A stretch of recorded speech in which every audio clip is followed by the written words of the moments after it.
great group of people that gets a chance to kind of design the process for community investment. We get a chance to review the information that agencies and coalitions bring to us, and then come back to the table and say, how could we best make an impact in the direction of positive service to our community? We're in a multi-year funding idea now for our coalitions. So instead of every year them coming to us and asking for money, it's a 3-year kind of a block grant that we're dealing with.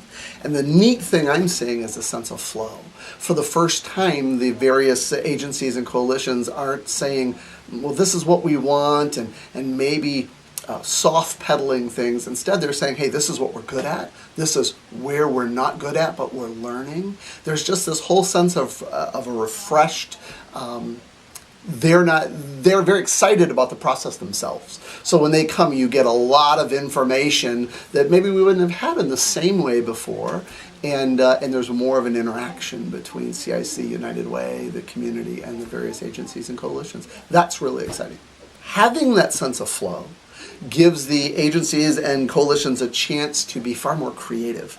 I think they're not worried about, am I going to have the funding next year? Am I going to lose pieces of the funding next year? Now the question becomes, what are the best new ways? Since I know where my resources are, how can I change the script to serve people in an even better way? It's not that they didn't do that before, but I think it took longer for them to get there because of the resource, bottleneck. Now they seem to be coming up with some great new ideas. They're thinking about stuff that's even 3-4 years ahead. I find that to be really neat. So next year, I really want to see what are the new approaches that we've never heard of before, because there's some brilliant people out there doing this work, and we're excited about it.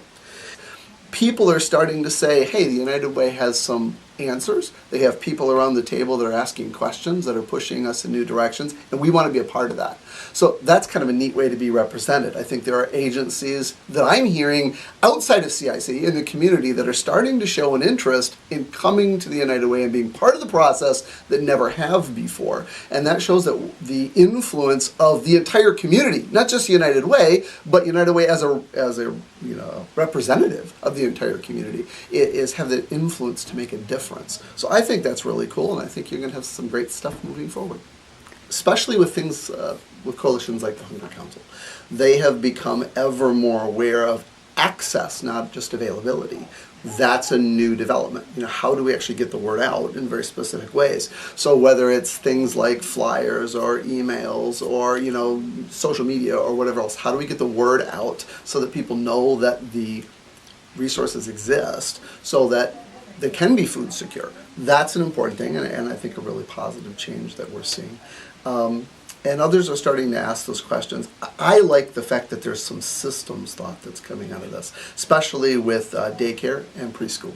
How can we actually create a positive environment for new centers, new agencies, new home care areas to start, so that the slots are available for Livingston Promise and the slots are available for people who are on waiting lists right now. I think that's a huge thing. That's kind of not our general area. If you think about it, you'd think that would be that industry's area. But there's a lot of good people that are now starting to ask those questions, how to help the industry to reach its fullest potential and meet the needs. With the Utilities Task Force, you get the idea of the winterization, weatherization repairs that are being done. I like the connection with Home Depot and with other corporate ends, where they're trying to help teach people how to do things that many of us take for granted, or many of us would hire having done, and yet they're teaching people to be far more self-reliant and at fairly minimal expense to the community. I think that's pretty neat. Unfortunately, not a lot of people have been taking advantage of it yet. I think word is getting out more and more from Utilities Task Force and from Home Depot. But we'd love to see those classes all full so that people can get what they need and make their houses more efficient for the future.